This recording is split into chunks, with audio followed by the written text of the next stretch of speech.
Join me in the pledge of allegiance. Pledge allegiance to the flag of the United States of America, and to the republic for which it stands, one nation, under God, indivisible, with liberty and justice for all. Roll call, please. Supervisor Mumby. Here. Councilwoman Carter. Here. Councilman Donahue. Here. Councilman Anderson. Here. Councilman Graves. Here. Okay, the first order, this is on our audit meeting, this for the town court. If the Honorable Steve would join us and go through your report, sir. You want to go through your report? Yep. That's it.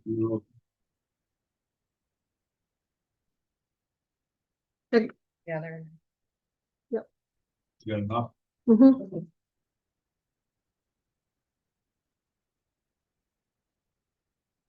So this report shows a summary of the types of tickets or offenses that the court has dealt with. You can see the majority of them are vehicle and traffic tickets. And one of the things to realize, it's a rolling process. So when you look at 824 charges received, 746 disposed, some of those that were disposed are not in the 824 that were received. They're from previous year. So you just got to keep that in mind. That it's a rolling process. Penal laws is vehicle and traffic is pretty much self-explanatory.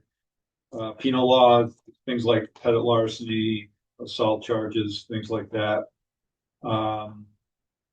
Civil charges, actually, some of the criminal charges actually wind up with some civil penalties that have to be paid. Ag and markets is for us basically dog ticket violations, and usually it's from people not taking their dogs or getting their dogs licensed, and if they don't keep up with that, then they get fined. Local law is basically for us, it's the parking tickets that are written by the Greenwich Cambridge police for the snow. So if people don't take their cars off the road when they have snowfalls. Environmental conservation, it can involve things, hunting and fishing, but it also involves things like stuff like that. The alcohol beverage control, I'm not even sure exactly why where that came from. I'll be honest with you. The same thing with the tax law. I'd have to go back and look and see what they are. The criminal procedure law, generally it's if something was written as a felony, and we can arraign felonies, but we can't try them. So they're either sent up to the county, or it might be something where they plea it down from a felony to a misdemeanor. So that's basically what they are. So the fines total $25,548. The New York State surcharge, $22,826. The civil fees, $1,735, for a total of $50,109. And I know you guys get a monthly report, and so those monthly reports, did you get a chance to check? I did, yeah, it was good. Yep. So the monthly reports that you got over the past year will add up to the $50,109. Questions? Any questions for your honor? No. Nope. We're good. Okay. Thanks. Thank you. Thanks, Dave.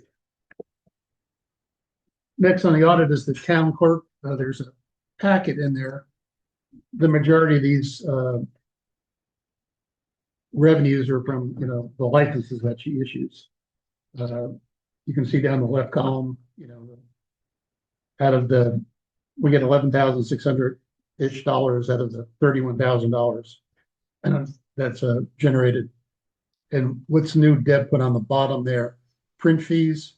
It started last spring, so we're actually getting money for printing them. So it's getting better. It's covering the cost of what it takes. Her books for the town clerk or on the middle, there are the bank statements and the like.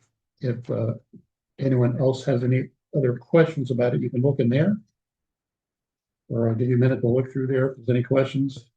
The third page too breaks down each individual clerk fee. So that you can see like dog licensing, and then the separate conservation, town clerk fees, all that stuff.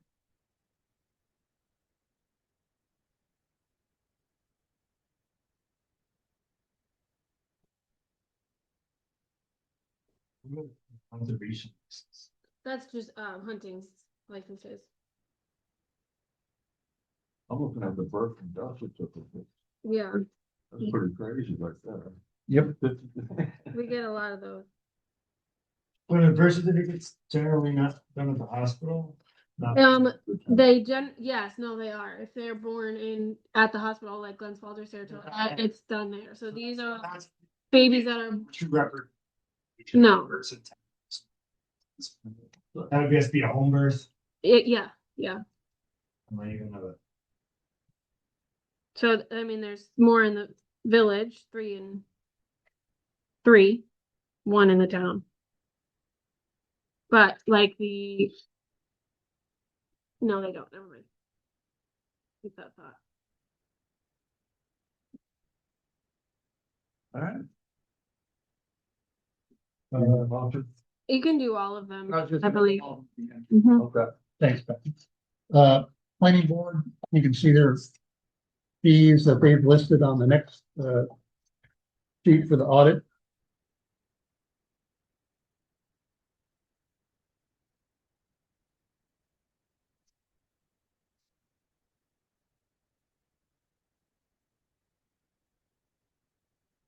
These are for build and Yeah, subdivision, site plan reviews, special use permits.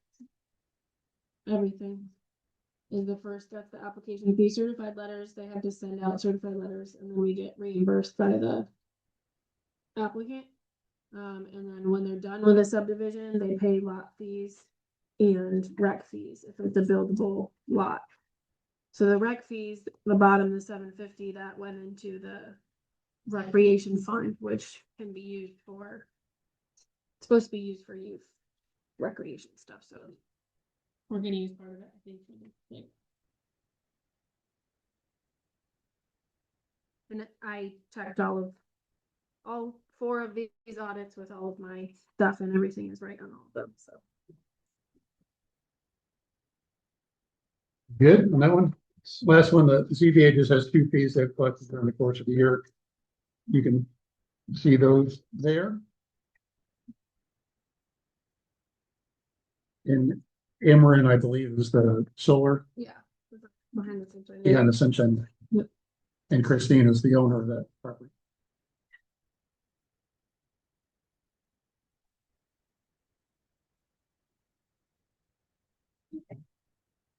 I'll take a motion to accept the audit for the town court, I'll make a motion. town clerk, planning board, and ZBA. Motion by Pat, second by Tom. Any discussion? All those in favor? Aye. Motion passes. Welcome to the January monthly meeting of the town of Greenwich, which immediately follows the audit meeting. So we'll start. Do we have any transfers or budget amendments? I'll entertain a motion to audit bills. I'll make the motion. Motion by Pat, second. second by Nicole. Discussion. All those in Wait a favor? second. All those in favor? First second. She had to throw some in. Did. We're all in favor? Yes. Aye. All right. Sorry. Yeah, down here. Thanks. Sorry. And Nicole, you're just looking, the check amount is matches what the invoice is, and if you can turn the page and see if there's any things like what is this site fee for instance? I found lighting, I just trust them. They're every single month, and I trust those. It's ones that I could get, it'll take some time, and ones that's kind of like, oh, I've never seen that. So The lighting is me. Oh, yeah, we pay for your light. Yeah. Any question the pavilion? 123, 560, yeah, Yeah. we still owe the 74. No, that's including it. Oh, it was? Yeah, so it breaks it down, it's got one, If that's the total, I just know we had the additional 74. yeah, that's in there. Mhm. So we're paid on that. Yep. And then after this, all the Dasney stuff will go out this week.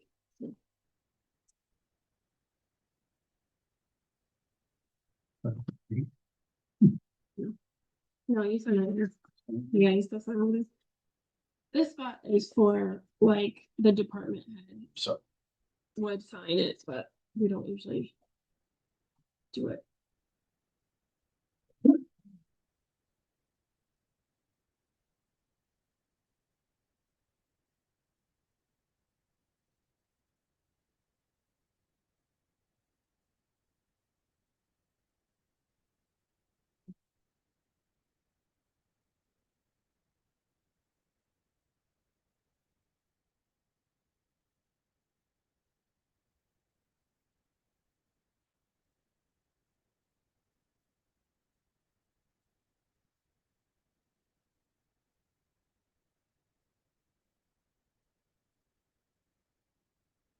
Bob Ackland assessing? No, he's on the Board of Assessment Review. So we just had to replace his, yeah, Yeah, I thought, yeah. they get named.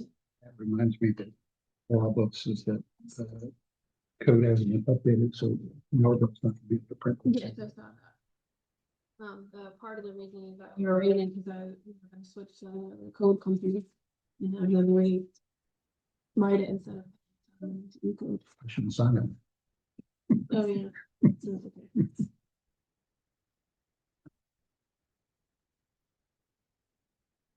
Is the generator in? Yep. Cool. Change the. Okay. Oh, yeah. Thursday. What's that? The generator, oh, It's not very loud. Saturday. It's like going- Yeah, Saturday. at noon, you better. It's a very nice one. Not that- No, Be there at like 2 o'clock on a Sunday afternoon. yeah. I mean, I guess you would want to know that it turned on. Yeah.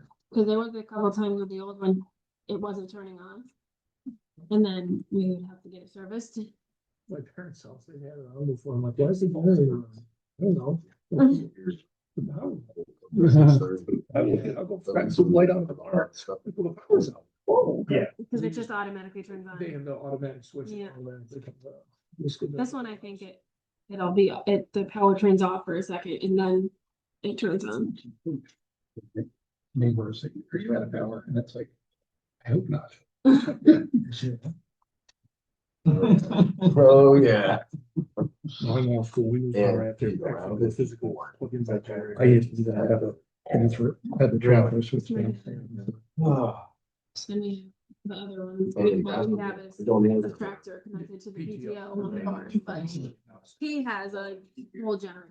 We're looking forward to it. How many kilowatts can you get off it? It works good, except he's gotta come down and put the tractor on, and he doesn't really use the tractor as often as he used to, so. Okay. But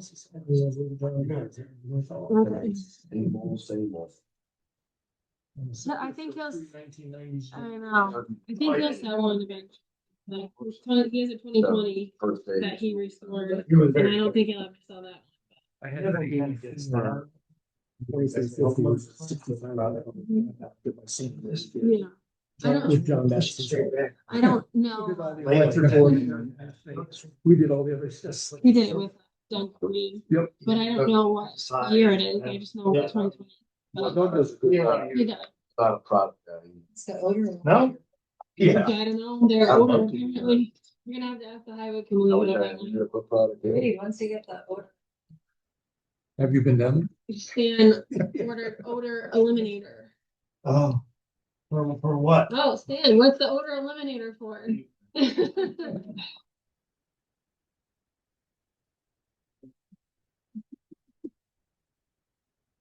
How many 55 subscriptions do we have? This is the second one I've got to get here. Yeah, the other one is What? The other one's different. We have like all of the subscriptions for everybody, and then the other one is something different, and I'd have to, Like this Yeah. one here that we said, I mean, is right. I might have labeled it incorrectly. Okay. I feel like we should have everything under one umbrella, right? We do. It's Microsoft something, and I just can't think off the top of my head. I'll figure it out. Okay. Just if we had two different accounts. Yeah, no.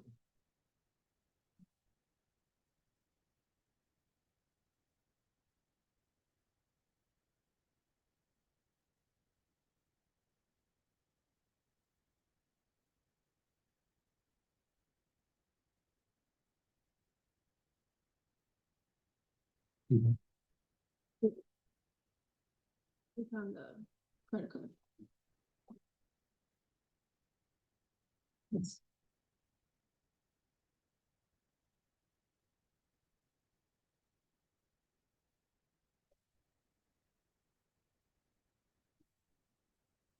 I know, you got odor eliminator and mothballs.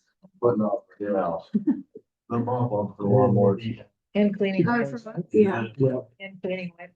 and cleaning wipes, yeah, they were getting really dirty, apparently. Do they? Yeah.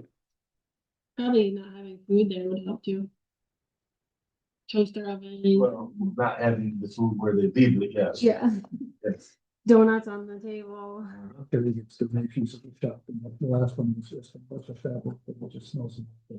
Oh, Actually, take it out to the garage they and smell good, it smells hang it terrible. out. I don't mind it. I'd rather have the mice. It reminds me of I don't like grandma's house. I don't like this.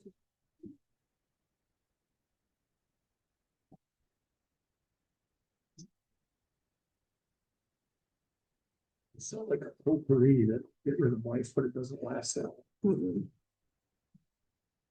Yeah, we have some here down in the basement, and on certain days when you come in, and like if it's been like overnight or the weekend, especially when I come in to clean on the weekend, it smells like so bad, all the way from downstairs. That was quick. Yeah, I know, he handed it to me when I was doing the bidding, I was like, I might as well throw it in. He said he fixed some other stuff down the house, in need of correction. He was all down on how many I times. know. Oh, right. He repaired the wire to the light, and then rewired the things for the postage.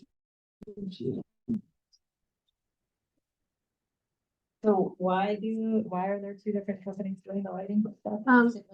We have a set rate with Constellation for the delivery fee, so we don't pay delivery fees to National Grid. And then each a certain amount of years, I think it's every 2 years, they renegotiate that, rebid.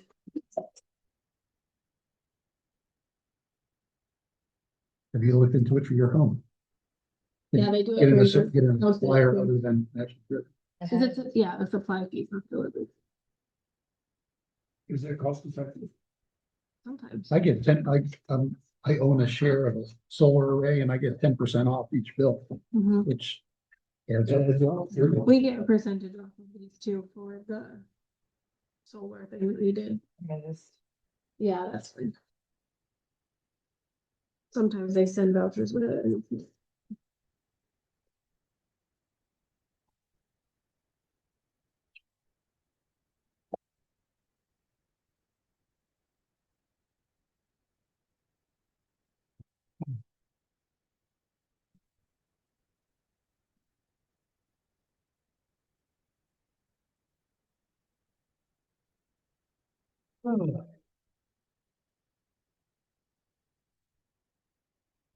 A lot of weird marketing and things out there for different power supplier companies though, and they always felt a little scammy on some of the sales pitches, and so I think I know they're legitimate one, I don't know.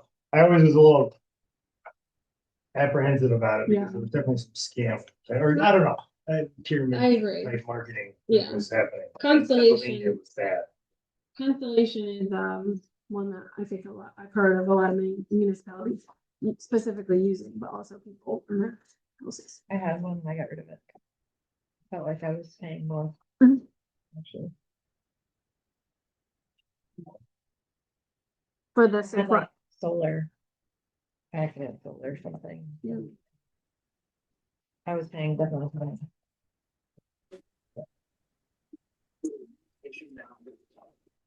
Okay.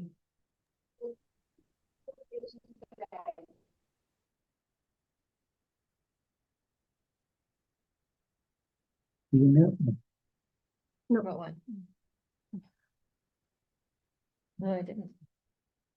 We sent a board member that asked every month what it was. So, They're not here anymore. He just always joke about it. Maybe I could start. The fast one. Sometimes Pat has asked a couple times. What's The radio repeater. Probably 4 times, but you know? You're right. Alright. mhm.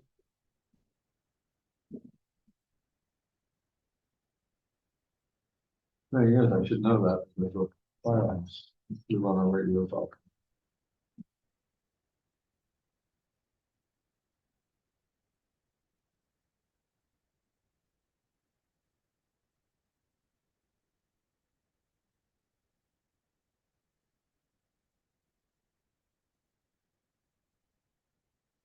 How much salt do we have an estimate on the amount that we use each winter?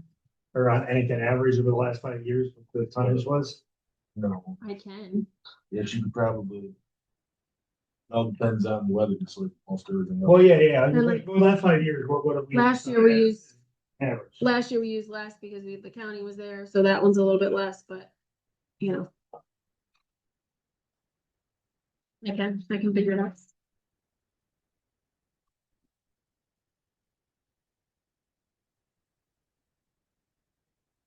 We also have through OGS, you have to say how much you're gonna use every year. Yeah.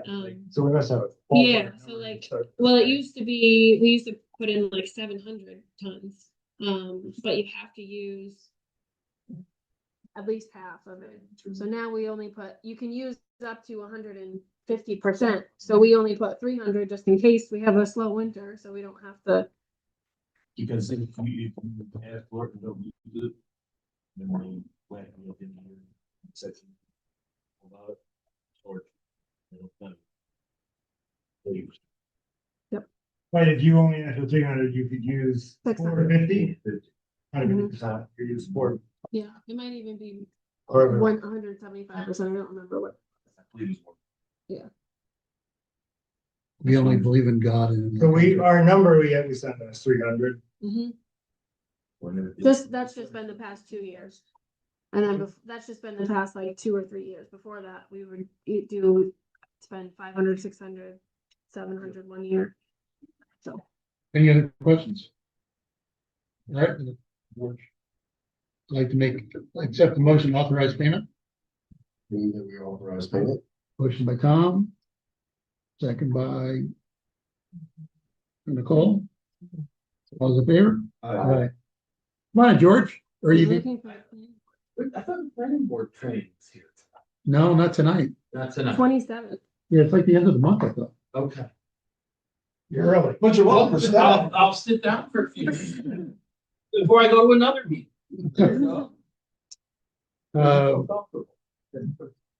There was one correction to the December 9th minutes. It listed Lucas Irwin as the vice chair of the ZBA. That is incorrect. He's just a board member. Vice is not, chairs have not been designated at this point. With that change, can I have an approval of the minutes for November 6th and December 9th of 2025? I'll make a motion. Motion by Pat, I'll second. second by Tom. Discussion. All in favor? Aye. All right, moving on for committee reports. Do you want to do? Jim? No, he's happy here. Okay. He's waving us down. So same reports, just instead of me talking all the time, you can see who's responsible for the different reports. I put you all under different committees. And so as we go down the list, It's not in, supposed to be in alphabetical, so budget begins. We usually put that at the bottom, and actually, I'd like to get that in the front because it's important. So Joanna's going to cover our end of year. That's what your report is you're looking at. Yes, so this is everything that's left, the end of the year. Um. See the different funds, and then it also shows the different reserve funds in each account. So like the A fund, see the facility improvement reserve, beach and Hudson Riverside Park. And then as well as DA has the unemployment reserve and highway equipment reserve. So later on, when we talk about fund balance, those numbers will be important. But other than that, it's just the end of the year numbers. Keep that handy for our fund balance discussion later. Codification, laws and rules. Donnie, and Carter, you're up. Steve gave the court report. They did. Okay. Everybody, we asked all it. But we'll have to look into, a project that we have to get on. And we'll move from there. All right. Employee benefits, Anderson and Graves, you got anything cooking? I put historian under there because you're underworked. We had nothing. The only thing to be mentioned for this one is that chapter that was still rewritten, but I mean, it's, the edits were made. It's the finding it, The chapter Someone- 54. yes, Yeah. being able to actually type out I was all working those on it. edits that we went through, so. That, for 2026, it's like, see that, the rest of that. Right, I also, so I guess what I'm asking for the employee benefits and personnel committee is figure out, especially with Stan as the big user of the committee, what his guys need in that chapter 54 and figure out what they need. And then I guess you pass with the codification and they can work with Joanna to actually get it typed up. And, we'll, I think, Dave, your recommendation was that we rescinded the full chapter and then install a new one. We talked about Because it. there was so many. There were so many. It just makes it too hard to track it. Right. Yeah, so I can pull those edits and then. I have them. I still have them. Yeah, I didn't really go through with Stan, but I could do that before we. Because I don't think there'd be a lot of changes at this point. The majority Yeah. are already there, so I could make time to look at it with Dan and Tom. And if there's any other, I think you can keep going with whatever you were going on, but then we could just go through it. If there was anything else that needed to be put in there. Okay. For the historian, I just wanted to, met with Sandy, Jim and I did before he left, just get an idea what she's doing. She updates a Facebook page called Yesteryear in the town of Greenwich. If you're, you'll see some of the stuff in a different page in Facebook. But if you haven't looked at that one in a while, she keeps that one updated with different things. And I've asked her to give fun facts.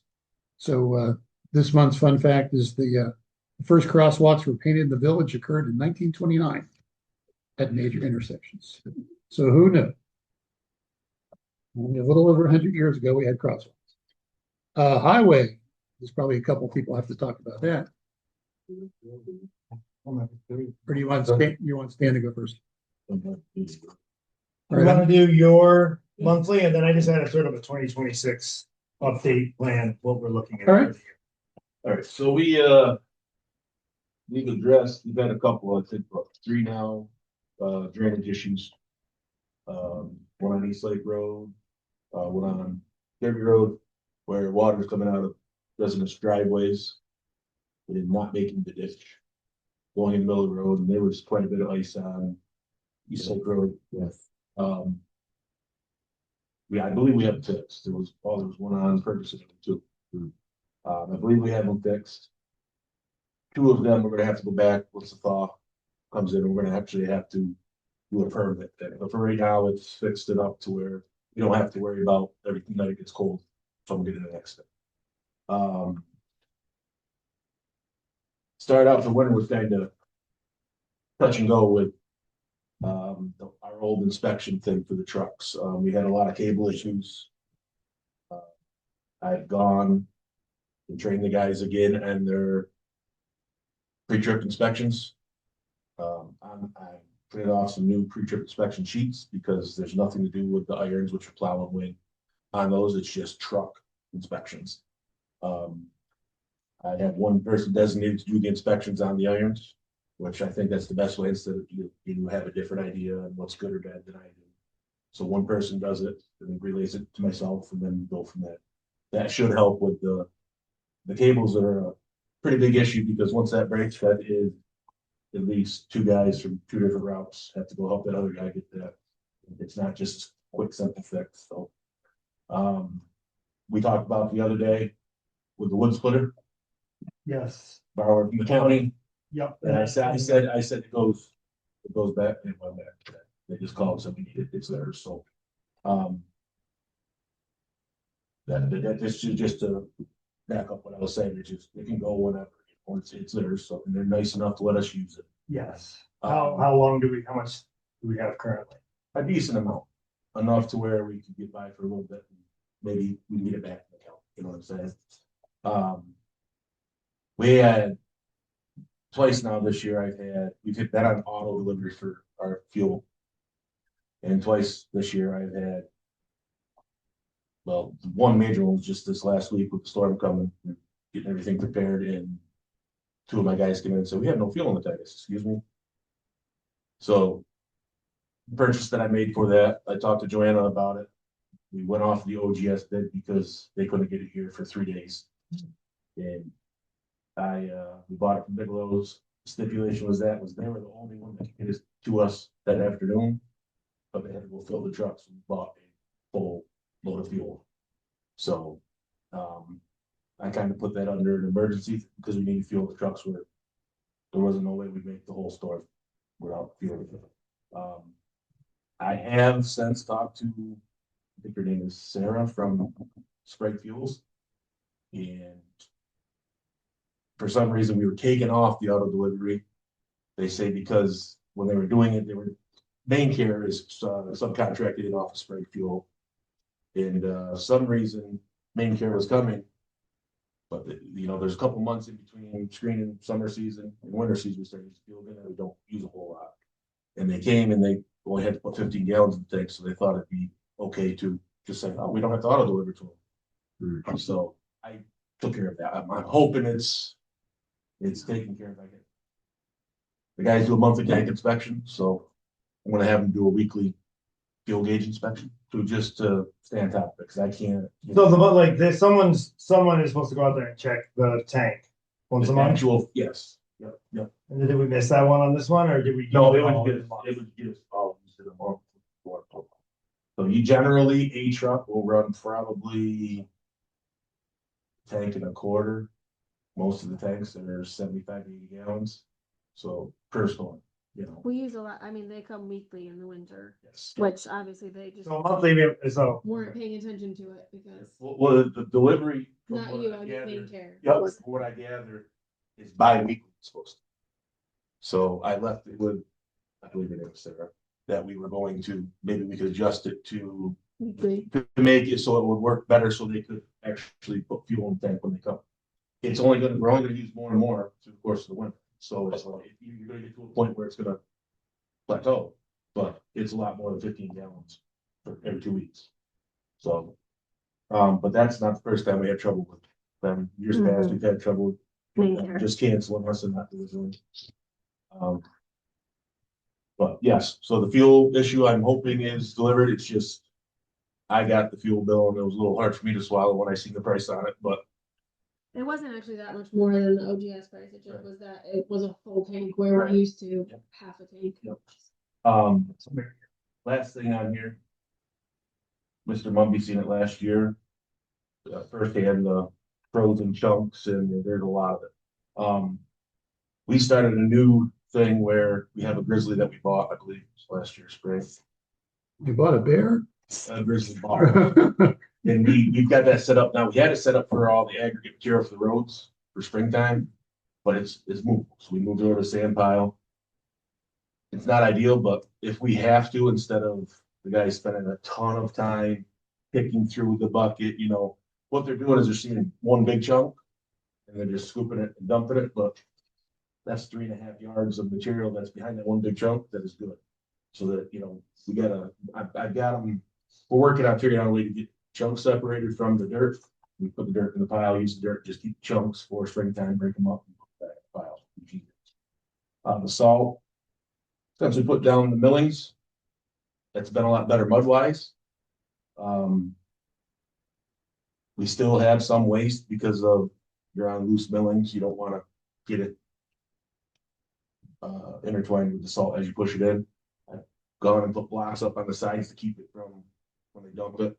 Because we don't get there sometimes till after they dump 3 loads and it's like a mess. Block the container in front of the building, so when they push it in, it doesn't go around the building in the grass, We're working on whatever we can do to keep make it so as much salt that gets later, not wasted out. It's been a pretty decent. What we have doing, we're saving a lot of salt. Maybe a skid steer bucket now is waste, and it's not really waste. I put it in the hot, what's called the hot piles, which is sand and salt that goes in the trucks. I put it in there. You can run the millings out on that. Just we can't in the smaller, like my salt or the other pickup truck salt. They won't put it out, it'll plug up. Other than that, that's all I got. And Stan, it is on my watch list. I mean, that is a wastewater improvement grants, but there's still 50% to get a salt shed. So I got feelers out for something that bigger grants, so we can go for it. Reed? Yeah, so this is, I guess, new. Tom, Stan, and I met, and we meet regular points throughout the year, and we discuss sort of what our paving plan is, what our culvert plan is, what the highway department's work plan is in general. Obviously, this is I've done my first full year on the highway department, and I'm learning a lot about a department I didn't know much about when I started. It's a balance of responding to situations, weather, and fixing things, and then getting your plan done work in between those when you can. Look, when we sat down and talked and met, we had several topics came up that came to the board during 2025 from residents of the town. Those concerns were heard and they remain a priority heading into 2026. One of the concerns that we did hear from was the condition of the town's dirt roads. Spring of 2025 brought unusually high amounts of rainfall, and it was a lot of work to maintain and repair the condition of these dirt roads. Weather plays a large part in determining the maintenance and repair of dirt roads when it can begin, but the Highway Council and the superintendent are committed to going through all of the dirt roads in the months of April and May, weather permitting. We want to get through and do the first round of repair and maintenance on them. Riddle Road presents several challenges as well, and it's going to require regular maintenance while we're continuing to have discussions about what other longer term or more permanent fixes can we put in place. It's incredibly narrow and there's limited places to divert water to that aren't the road. But we heard, I guess, the residents' concerns, and that was high on our priority list of meetings to plan this year. The other item we heard about from residents that was the East Lake Road and the speed of the drivers along that road after the speed humps were removed in 2025. We did ask the county to put in your speed recording equipment that was installed in the fall of 2025. And there was also discussions around different ideas for other solutions to the speed issue. We reached out to the county and asked them to keep the speed signs there through this summer during the lake season to give us some, one, to help deter the speed of people going down there, but also to get a more complete picture of what that traffic looked like through the whole summer, which is the busiest time. We are also looking into getting quotes and to see what it would cost to put in speed tables, which are more permanent installation, and you can plow over and maybe less damaging to emergency responders and vehicles, which was brought this situation up in the first place. So that's also remains on our priority, and we're looking for options for that going into 2026. The other planning items that I guess we discussed are paving, culverts, and the operations of the town in general. For paving, we applied to Stan and his crew applied binder to portions of Ray Road and Mahaffey Road. That's dirt road. They put the material down to solidify it, I guess, and with the idea that it would be paved in the following year. So those sections of Ray Road and Mahaffey Road are both scheduled for part of our paving this year. Spraytown Road have had shimming and culverts replaced from County Route 52 to Hartshorn Road and is scheduled to be paved in 2026. This one had all the culverts replaced and was shimmed in 2023, so we want to get that top coat on before it sits for too long exposed to the elements. Then the other item was North Road, which was paved in 2025 from the village going out to Richards. We got a little further than we expected because the budget allowed, but the plan would be to continue from where we finished paving in 2025 and continue to work our way north, up North Road. And that's again dependent on the TIPS money we received and how much it costs per mile to pave. So those are as of now, the 3 paving plans that we have on our, I guess, our schedule. It's always subject to change, but we certainly would share that here. Culverts, there's been, I mean, a lot of culverts replaced over the past years and even preceding Stan. I think recently a map was found that has them all throughout the whole town where those culverts are. And so we do want to go through and start marking that, all the ones we know that have been replaced with plastic, and give us kind of a holistic picture. Would be a nice tool to have. Does it give descriptions too, like what size? Yes. Where did you find? It's in the bottom of one of the filing cabinets. I was cleaning it out. Look at that. So I told them it'd be at least a good base to start something new, or we can just go off of that. We could look at it and figure it out. But yeah, most of them are there. It'd be good to use that and then check it and see how good. Cool. For culverts, we were looking at Rabbit Road in 2025, but with the other work and culvert replacements, it didn't happen. But Rabbit Road is on the plan for 2026. Kilburn Road is on the plan for 2026, and there's also just a 3-piece culvert section on Ferguson Road that's on there for this year as well. And we have sort of our current inventory, our budget to spend, what the roads we're going to do it, and we're able to kind of manage that. We also then end up leaving safety stock that stands to find is what he needs, so we can handle emergency issues without having to go and buy something. You know, like the most common sizes, and if he needs to do something on short notice, we do keep a certain stock level of that as well. In the operations area, Tom and I were talking, we want to continue to and stand to use Helix Intel to better track our equipment and vehicles. We now have all of the highways vehicles and loaders, sanders, and equipment in this software. It's an online, it's called ERP system that has all of our equipment and vehicles, mileage and years, last time inspected and such. We wanted to also begin including like when service work is done on there. You know, when the next inspection or maintenance might be needed, an oil change, and would be viewable to anybody who has access to that system. It's always live and online. Joe had mentioned he sends emails to you when he does work sometimes, or like an item, I don't know, with pictures and stuff like this, but these would all just end up going in Helix going forward. So it's, you know, pretty common in businesses to use these ERP systems across all sorts of things. And I think that it would benefit the town to have it all on there as well. And it would just give us history to look back at what was done. So for that, we want to purchase like a tablet that would be used and kept at the highway for ordering parts and as well as documenting work that was being done. And Supervisor Mumby has listed improved communication expanded communication as a priority for 2026. I have.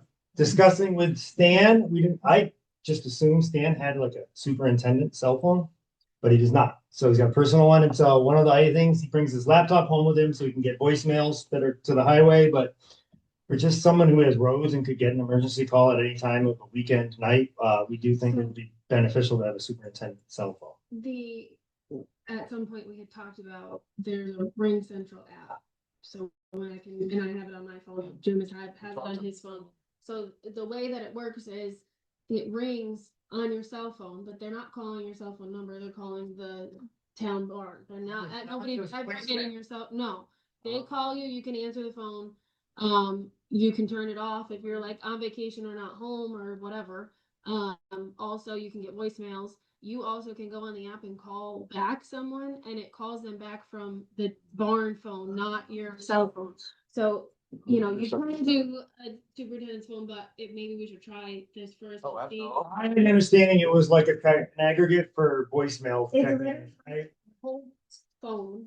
Would it just be using the number of the town It highway? uses the town.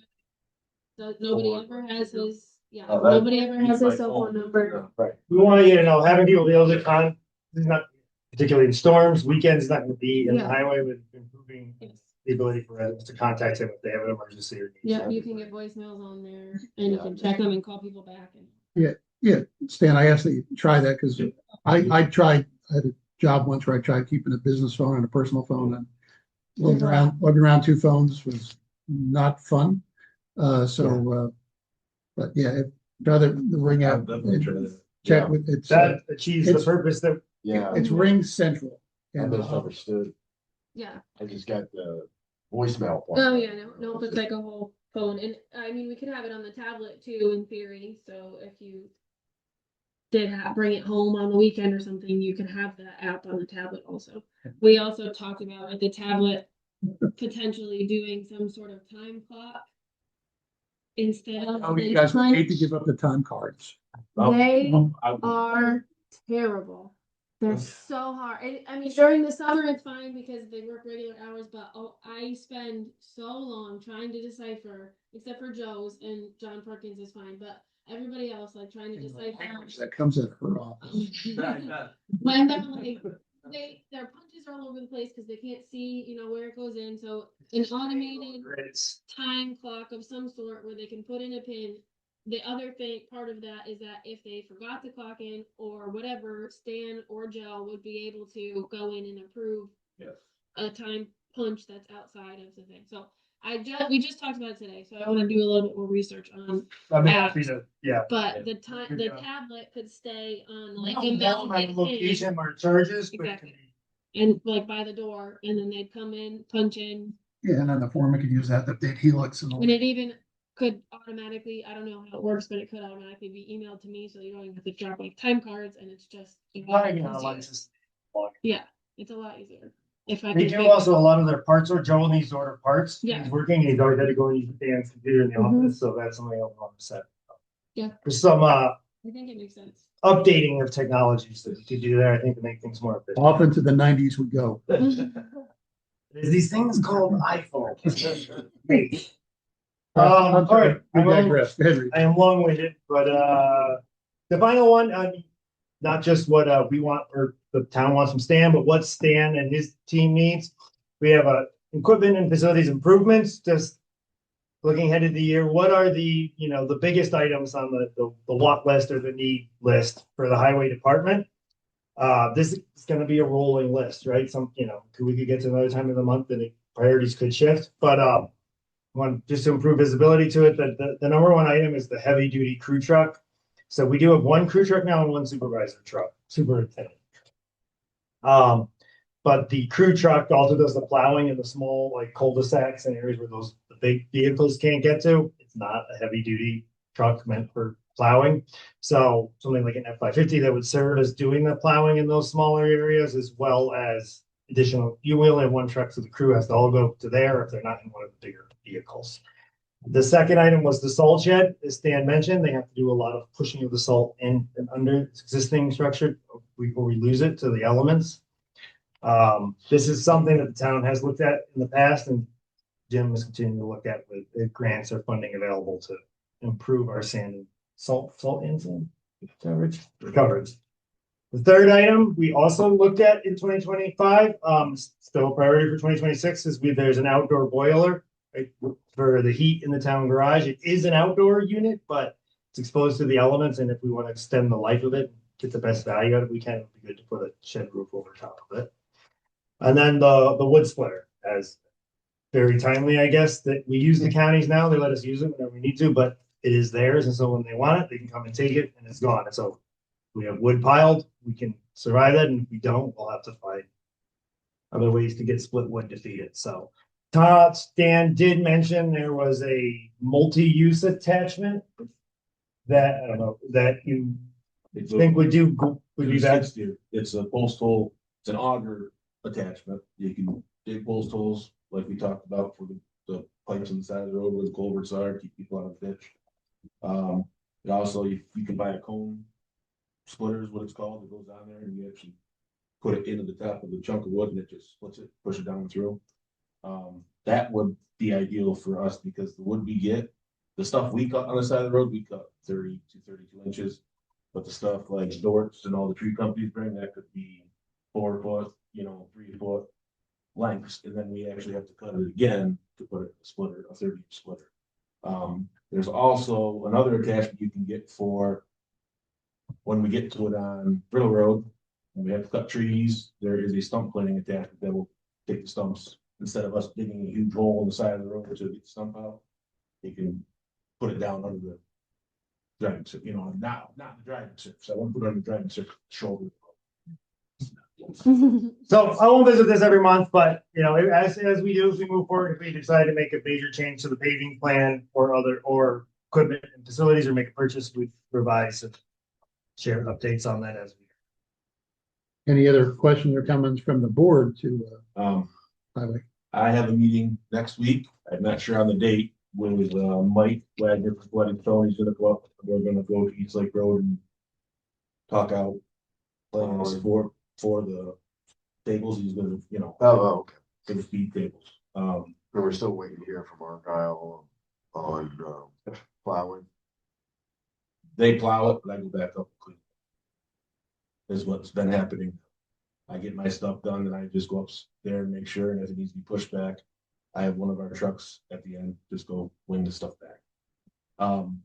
It was left with me that they're doing the best they can, and people on their end of the road don't want it pushed back, but whether they want to push back or not, it has to.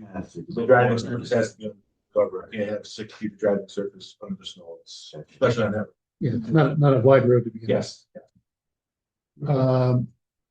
For you guys, going back through notes and stuff, Lincoln Avenue, get with me about whether we talked about putting up a sign with some more, no standing or, you know, fines up to $250, try to get people's attention that this is not a place for you to come and, you know, instead of driving across the street and parking and getting your coffee or whatever. So that still needs to get addressed.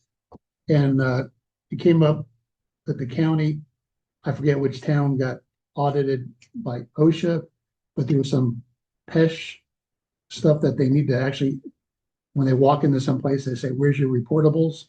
or something like that, and nobody knew the answer, and that, which was the wrong answer. So if you you know, had, you know, all the guys should know where those things are, and that it's accessible and up to speed, up to date. Okay, moving on to planning, zoning, and code. Donahue and Graves, you're up. Planning and zoning, they were emailed, right? Yes, Okay. correct. And then we have Colleen's report here. And also Andrew's report for the code. We had nothing additional.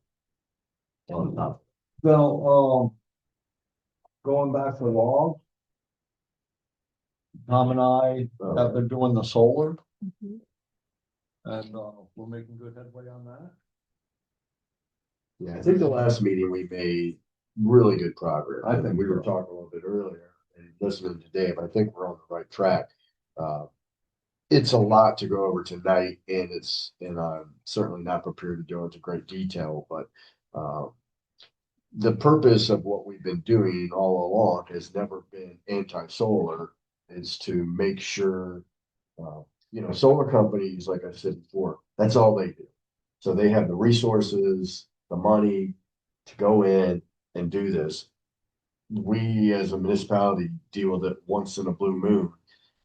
And that's not a good scenario. So we need to make sure we have laws in place that not only protect the landowners that are putting it or wish to put in solar, but also the landowners in general, all the surrounding in the town.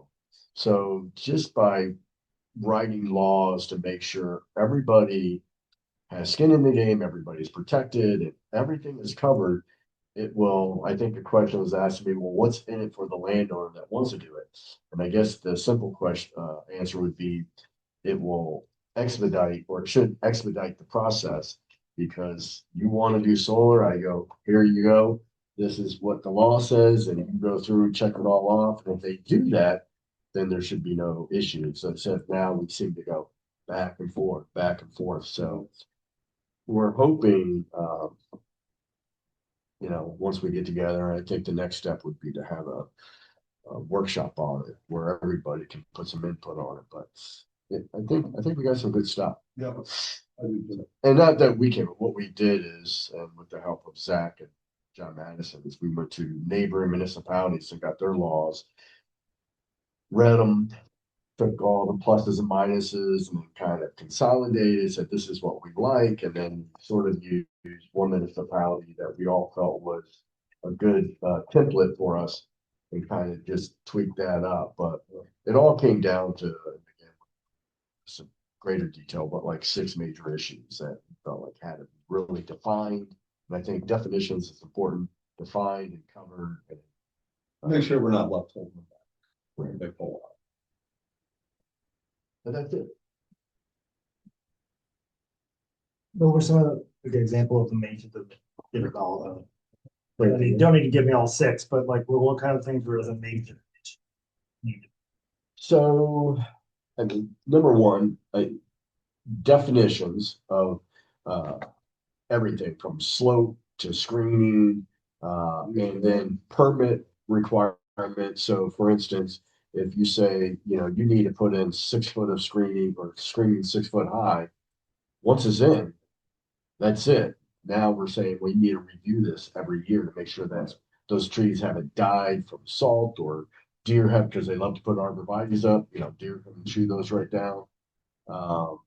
We're also saying, you know, we have, and again, don't want to get into too much because I don't have this stuff, but special use permits. You have to do a special use permit. It's a one-time approval for the lifetime of the solar field. How do we know, you know, that's not being adhered to every year? They're not making changes. So special use permits should be reviewed annually, especially for a big project like that. There's been several special use permits that the planning board has said that it's only approved or whatever for a year. So like Pleasant Villa, and another one is reviewed. Pleasant Villa and a junkyard. Junkyard, yeah. So like those things, they can be added in. It's, you know, So we're saying. it's not a new thing. Right, solar should be. Yeah. one of those. And it's just in there up front. Right, so this would all be up front. So we'll go into greater detail, but. Yeah, all right, as was, yeah, thank you. Good, okay. Public safety, Anderson and Garner. So we received those reports, the dog control report, and it actually looks like she also saw some birds and some horses. I think there was one typo. She said, I am no better equipped to, I think she believed me say, I am now better equipped to send out in the right direction. Just, she did One that. other can make all. She's done a lot more training and her yearly inspections and things, so I have no doubt in our. So they're getting something done. County shelter. Yeah. Yeah. The fire department, I have a question about the fire department reports. Are they, I mean, are they submitted monthly, yearly? Just Greenwich. Just Greenwich, why just? They just started As doing they it. know it. Okay, so is it something we could? I could ask Middle Falls for it, yeah. Is, I like those departments to work closer together. They do work close together, but, they're the same but different. But, no one's ever asked the question before, but I think he does it because he gives it to the village and then always gave it to the village. And then at one of the things he said, oh, I can give it to you, supply it to the town as well. So it started because the village requires them to. And then for the rescue squad, they do not give. do you generate one? I don't know, I could ask. Who's the Generally, secretary down no, there? they don't. Stats, but I could ask. Since I've never. Squad, Just usually the just squad Frank. will come in once a year. Frank will come in, tell us how he's doing. Same with the Costume Fire Department, Middle Falls Fire Department, and Schuylerville Fire Department. Greenwich being a municipality, I guess they generate the sport for the village. Correct. But we don't Even generate. just like Well, but yeah, it's not. That, like once a year report, but Yeah. we don't print up reports. They'll do like that this. first. Yeah. Yes. Each one. I've seen one. This year. It's like, starts in like February, March, April, May is like all different ones, but sometimes they miss and then we have to like push it off. But generally each year, every department, usually the chief comes in and gives the report of what they did in the previous year. Yeah, I'm not gonna create work for somebody, but if they're doing it, because that's what, the past chief of Greenwich did, he goes, Jim, we do this for the village, would you like to see it over there? And I said, sure. So, and to me, it's always interesting, the, number of calls that are not fire related, that are EMS related. Yeah, that's perfect. Yeah, and it's usually like 2/3. And again, it's 66%, last minute, so. Anything else, Nicole? Yeah. Seniors, Barbara Price couldn't be here tonight, but again, what the town is trying to do is help her. She's doing this mostly as an individual. And, we're just gonna help her achieve this, and I think that's gonna help our community. She's working on a request for proposals for a grant to create a volunteering program to support elders and caregivers in Greenwich. Michelle DeGarmo's team at Sustainable Communities will be the not-for-profit lead. And Barbara also has a lead on a donor helping her, with money to support this with some matching funds. What she was asking of the community, though, is if people are interested in volunteering with her to help in the planning of this work. So we'll try to get that on our website, and maybe our partners at the Journal can ask that out there too. That people interested in helping the seniors can reach out to Barbara, and we'll get that contact information for you.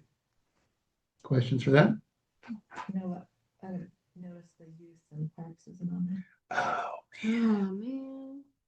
I'm just like, Second, the youth program, we are going to have a meeting in the end of February, early March to start the planning process with that. Isaac was here the other day. So we'll kind of start reaching out to both the directors first to make sure that they're both coming back. And then go from there. so is that something we and I would normally attend or not? Yes. Okay. Yep. Yes. So we will have the first meeting usually in the beginning of March. And that's kind of when we decide if we need to send out an application for counselors. We should know like how many are coming back. We usually set the dates, then that kind of stuff. So, but yes. and Sue Mary at the county reminded me that they were offering lifeguard classes Yes. coming up. So if we Last see a need for that, the Yeah. sooner the better. Yep. And then the only other thing with youth is that we're gonna do the playground at some point for Hudson Riverside Park, probably pretty soon. But yep, we will add it to next month's agenda. But thank you for bringing it up. My pleasure. The town clerk actually does this report every month. And so again, if she does a report, I think people should see it. So here it is. So, and the town clerk, if she was here, she would tell you that A lot of people died. and they're looking, and it's people, are asking for these either copies, even if it's not current, people always need those certificates for insurance purposes. And I think she was the target of a phishing attempt, trying to get her to give somebody a copy. Oh, really? And she did all the things she was supposed to do and asked the questions, and it was like, no, we can't give it directly to an insurance company. Like, why not? Mhm. So anyway, she did great on that. Been very busy with tax season, and the front office staff is doing a lot of work up there, and we've been very busy. Supervisor's report.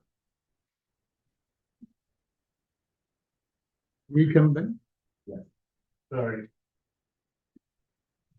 No worries, we're sitting around talking about you. So I'll try reading it, and then in the future, if you read it yourself and you say, I got it, and you don't just ask me questions, we can do that too. Well, the calendar reflects that it's less than 2 weeks into 2026.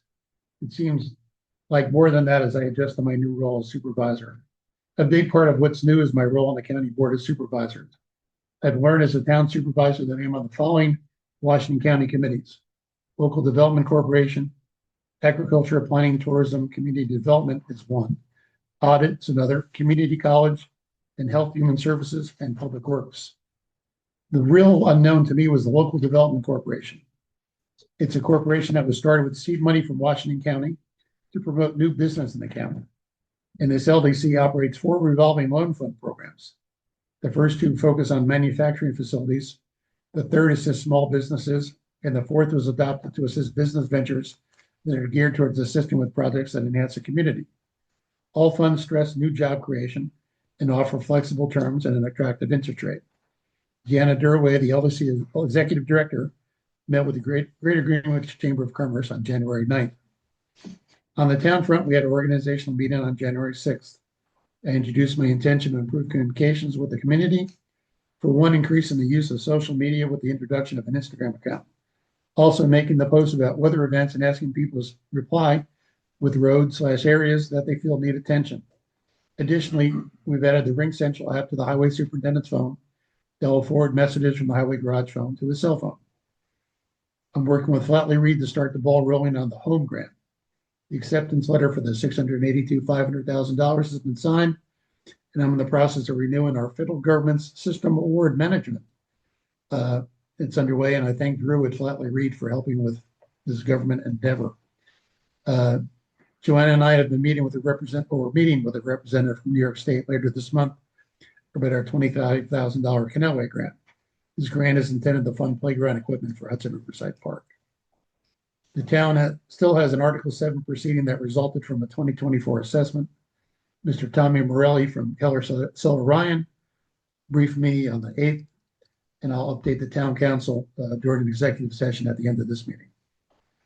IT upgrades with National have been delayed.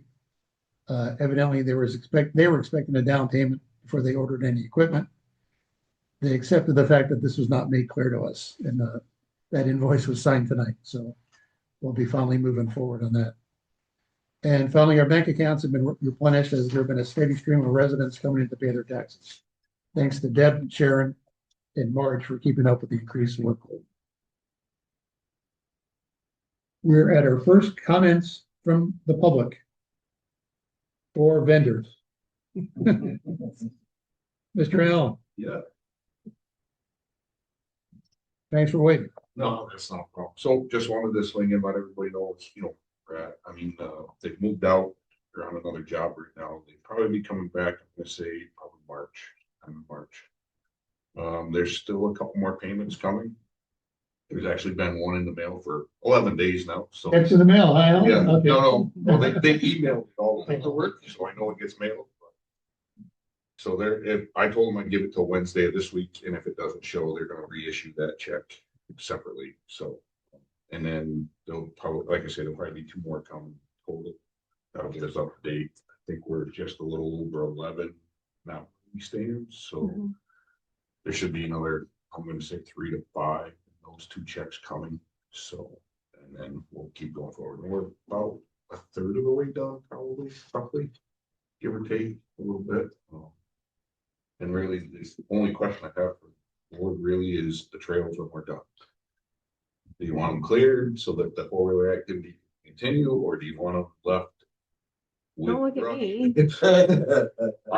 I just need to know. I'm just gonna give instruction when we're done. Use the trails down there. I have been 4-wheeler, it's not me. Well, you were here, all right? This is town property, public property of the town. Yeah. And the public, and I mean, it was getting use, I would think we would want to encourage. Even if it is to a limited set of people who are in that area, live in that area, I personally like to see it be used. We want The to. only thing is just liability. Yeah, I think before we do that, we need to check with the insurance company. So I represent other municipalities that, for example, have snowmobile trails on their property. Snowmobile trails approved by whatever the board is. Not only does it have to be a designated trail, they have to stay within the bounds, they have to provide insurance.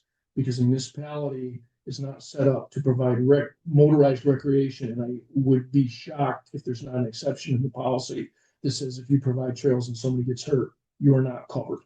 So I don't think without more research, the town should open those trails up at all.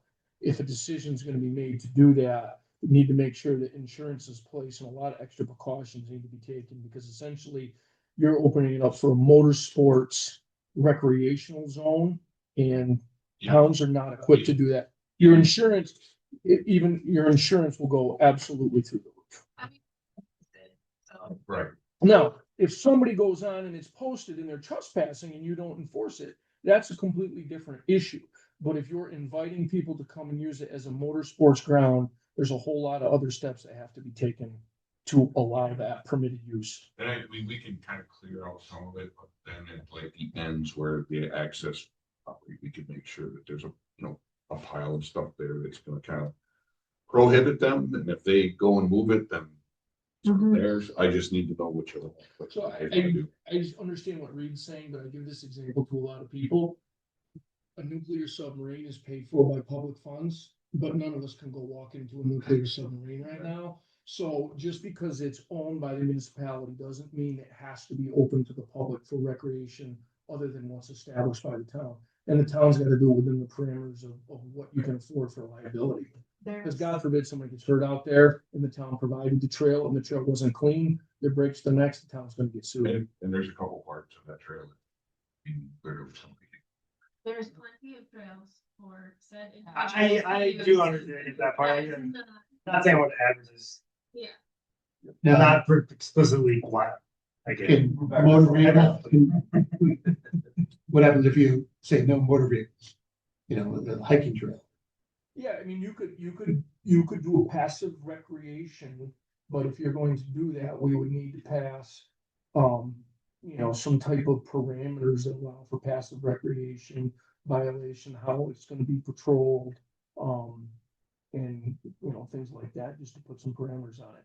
And a lot of people, a lot of municipalities do that. The city of Glens Falls owns a ton of watershed property that's located in the town of Queensbury. We have a joint Queensbury, Glens Falls watershed recreational program where passive recreation is allowed. Snowshoeing, cross-country skiing, hiking, but part of that, it invites people to leave trash, people to go off the trails. So if that's gonna happen, my suggestion would be is maybe form a committee. Reed seems like he's all on top of this. Form a committee. And again, I'm by no means saying don't allow people to use the town property, but it's just gotta be done like anything with some strings attached. Yeah, I know for like mountain bikes, they have to be approved mountain bike trails by an actual Yeah. mountain bike trail. builder. And that's a really good point, because in the watershed property of the city of Glens Falls, which they log all the time, those trails had to be, I can't remember the name of the bike group that's up in Queensbury, but exactly what you're saying. They put in the trails, it's, The wood, wood chips and proper bridges that are wide enough that the tires can't fall in. There's all kinds of little things that go. not too much, well, if it's a steep slope, it's gotta be switched back. Unfortunately, it's not like it was 50 years ago where you can just say something. That's what I wish it was. I wish it was too, but unfortunately, there are other lawyers that came before me made it not so. So Jim, I plan right now on blocking the Okay. trails at the end. Yeah, And, that's fine. And like I said, we'll have a little bit of time. I mean, I'll probably come to either the March meeting or at least the April meeting, just depending on when I have surgery here. yeah, and we'll check with our insurance and if we have any wiggle room to, hiking's allowed or whatever, just to. And I mean, the only other real reason that I would worry is just the dump that's there. You don't want any. Yeah. You don't want any. Yeah, we don't want that. Crawling around. And probably in the order that's on the dump is it prohibits any, foot traffic in around the reclaimed areas. Yeah. That sounds good. Anything else? Question? My dad used to live in Clinton. Anything else for Jim? No. Thank you, sir. Thanks for coming Thank by. Always a pleasure. Thank you. Yeah. Have a You good- can drive a tractor with. Yeah. It's all sealed off. Yeah. The fact that the land was. All right, unfinished business. Well, I got, Evan. Here, Oh, okay. leave it with you. All right, so this is, This is, for the veteran, banner. Mm-hmm. We're contributing it for that. So, and we haven't, the village has not opened, Murray Robinson, has been doing that. I haven't heard anything about a new round, so, I'll need to find out what just leave it with me and Okay. we'll find out. We all agree that the town council would, chip in to take care of that. I know there's another one too, he's paying for it, but, Paul Stewart, who just passed away, Marine. They have a application for his family. And they, so it's Marie in the village that he drops it off to? Maria, but like I said, I haven't heard anything about them, open a new round of, applications yet, so.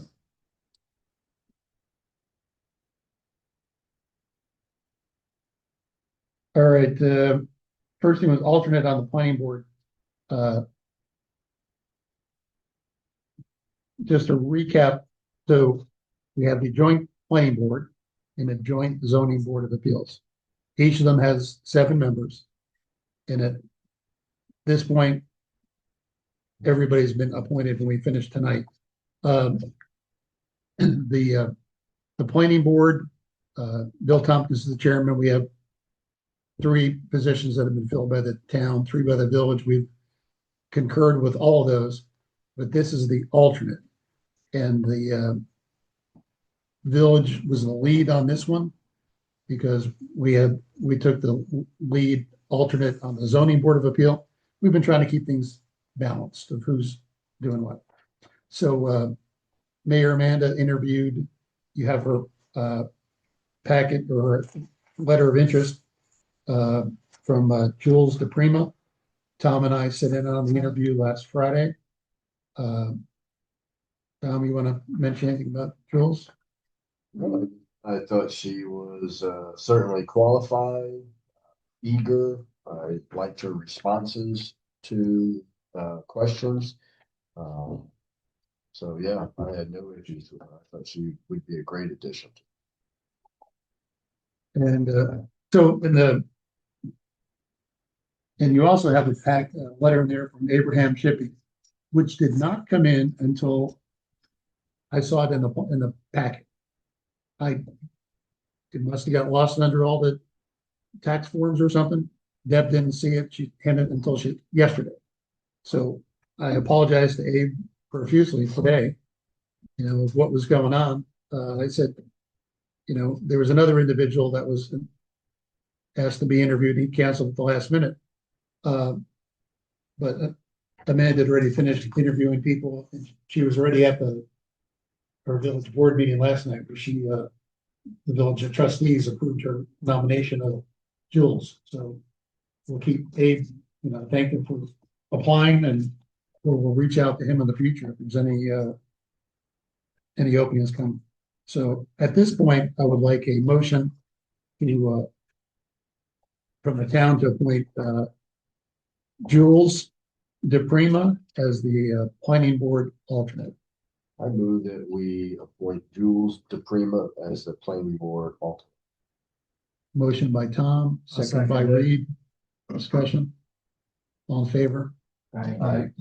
All right, and as part of this, it's not on your paper, but the village rescinded their appointment of Marianne McGeorge as the chairperson. Marianne, she wanted to take a 7-year term, but miscommunication, she really wasn't volunteering to be chair. So again, it was the village was the lead agency on the planning board, on the ZBA chair, because Bill Tompkins from the town is the planning board chair again. So last night they rescinded their motion to appoint Marianne, and they appointed a village person by Sarah Haynes as the ZBA chair. So we'll need a motion from y'all to rescind Marianne as the zoning board of appeals chair. She's still on the board, but she's not the chair.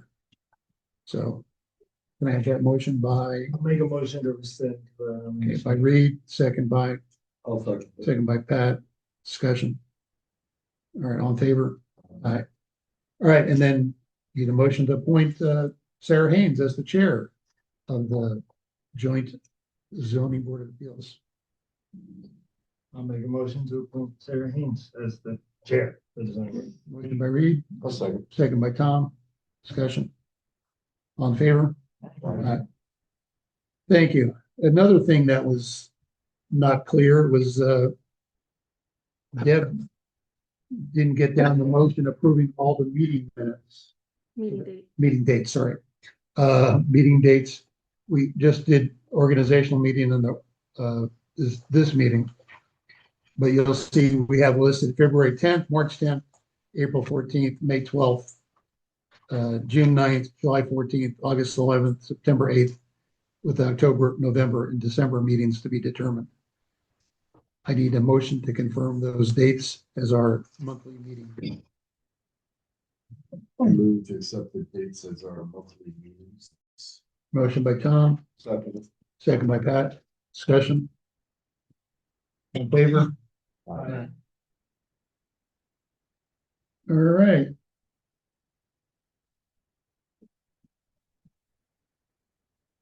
Also unfinished procurement policy. We introduced this last meeting, and that was brought up about a change to procurement policy, which is chapter 60. And 60-4 is the one that talks about what triggers different quotes and all. So Joanna, you want to explain your preference for the change? Currently, as it stands, if any department head signs installment contracts, it can be any amount. There's no limit because it's an installment contract. So my thought was that it should have a stipulation of some sort that says if an installment contract is over $2,000 for the year, that it should need to receive quotes. If it's under $2,000, then it wouldn't, but, just in general, not that we've had any issues with anything over $2,000, but it could come up. So it would be the same for the supervisor's office as well. Like we've had, a couple of things with like even the IT or some of that kind of stuff. Those are contracts. I guess those aren't installment contracts. Cause it's not a purchase. It's a service contract, so it's probably different. So it'd have to be a purchase. Purchase, no, because purchase you're separate, you're set to the public bidding, you've already got that established. Even if it's an installment, if it's monthly, it's still the same. Cause it's Yeah, because it's a purchase just with a Okay. payment plan. Yeah, Alright. your installment is more like a lease contract, where like for phones, for example. yeah, and I guess I'm kind of thinking it would include services as well. So like, for example, like the Cintas stuff is not over $2,000, but if it was, we pay, $99 a month for an eye wash station. So let's say it was $200 a month, that would be over $2,000 a year. It is a purchase of the eye wash station, but it's also a service of them coming to clean it. So same with the IT or Microsoft services or things like that we've had here, monthly service contracts. It could be over $2,000 and maybe. Get quotes. Big blow. No, you just would need to Yeah, 'cause do your due diligence and look and quote. You're below the public bidding threshold. This is just more of an accountability issue. So right now, purchase contracts for the town, Jim just handed me this, I didn't bring a copy with me. 1,000 to 2,000 requires 3 verbal quotes, 2 to 20, 3 written quotes, and prior board approval, greater than 20 competitive bidding. Public works contracts, 10 to 35,000, 3 written quotes, and prior board approval, greater than 35 competitive bidding. So if you're gonna do like an installment contract, which is kind of a hybrid, really, it's kind of a lease. You could use your same parameters that you have under purchase contracts, 1 to 2,000, 3 verbal quotes, 2 to 20, 3 written, and greater than 20 competitive. Would make sense. And this, as we discussed before, that only requires a resolution by the board. We don't have to do a public hearing on that. Because that's part of the, Ongoing change. okay. So, I'm trying to think, so we just need a motion to, add a. Yeah, I mean, what I would just do is do purchase contracts and just do another heading that says installment / lease contracts. Because we already have equipment lease down below, but you're talking about these lower thresholds, so obviously equipment lease is always gonna be over 20 grand. I can't imagine a piece of equipment. you And that guys- says down, that's a short term. that says down on that other section that we have to get.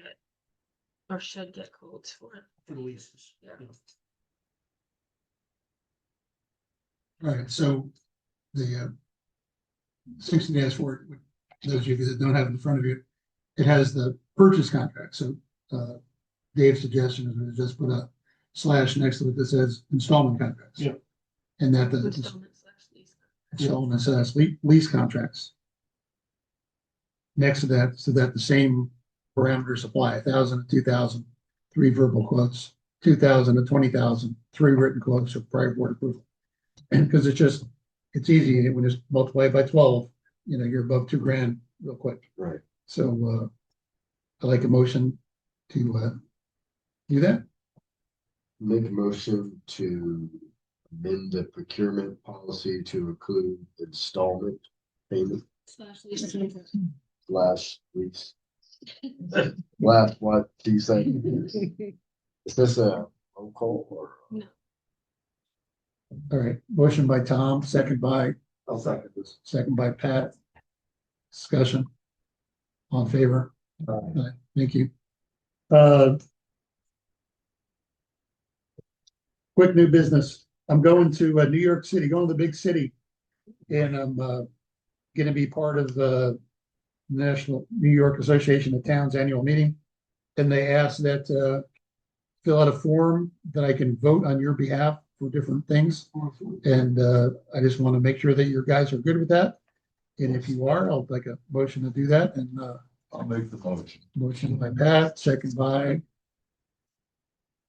Nicole. Sorry, I was like a thud. Any discussion? All right, all in favor? Aye. Aye. Thank you. No abstain. Super fun. When do you go? February. February 14th, 4 Seasons? No, it's the, Marriott Mark. yeah, it's giant. It's a big hotel, right in Times Square. I have a video going up the elevator because it's open, it's glass, and it just goes, it's so high up. So cool. No pool though. Bummer. 14th. The end of. Is that right? Valentine's Day. Yeah. I thought it was. They the plus 1. 20th. We talked, it's new business, introduced it last, at the organization. Nepotism, extra pile drivers. As a reminder, Dave, because it's, Dave looked at the code of ethics and, Stan would have to disclose any relationship that would exist between, first of all, we thought we'd make a list of people that you need to hire as on a short-term basis. And, we said did we set a rate? We thought about I think it's just the regular MEO rate. MEO rate. So, Yeah. that would do the MEO rate. Somebody's sick or for whatever reason, or they've been out tired and we need to hire somebody. And the people on this list, Stan will get a list for us. You disclose any conflicts you would have with those.